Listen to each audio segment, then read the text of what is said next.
که ته چېرته د ترقۍ په حالت کې د پرمختګ په حالت کې یو مخته روان یې، هغه که په تجارت کې وي، هغه که په علم کې وي، هغه که د ملګرو په پیدا کولو کې، هغه که د خپلولیو په پراخولو کې، دا یو شی به له ځان سره منې چې ته به ډېر مخالفین پیدا کړي، او دا مخالفین به له دې پېژنې چې دا به تل په تا باندې نیوکې کوي.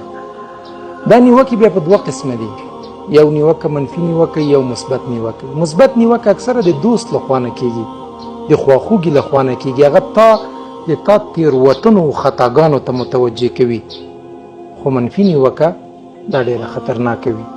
دا نه یوازې په تا باندې نیوکه کوي، بلکې ستا غیبت کوي، په تا پورې بهتان تړي، ستا چغلي کوي، ستا پښې وهي، قدم په قدم باندې د څاري. دا دنیا له داسې حسودو او مغرضو خلکو نه ډکه ده. د دې په وړاندې ماته مه منه، نه، مخ په وړاندې ځه، همدا د دوی په وړاندې تر ټولو غټ شکست ده.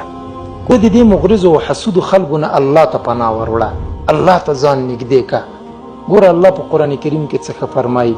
کلا لا تطعه واسجد واقترب.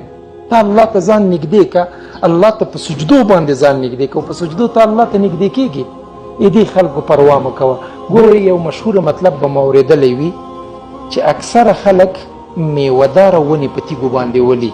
ته یو څوک یې چې خلک په تا نیوکې کوي، ته یو څوک یې چې خلک تا سره دښمني کوي، ته یو څوک یې چې خلک هر قدم ستا څاري، نو ته د دوی پروا مه کوه. د دوی نه خلاصون نشته ده.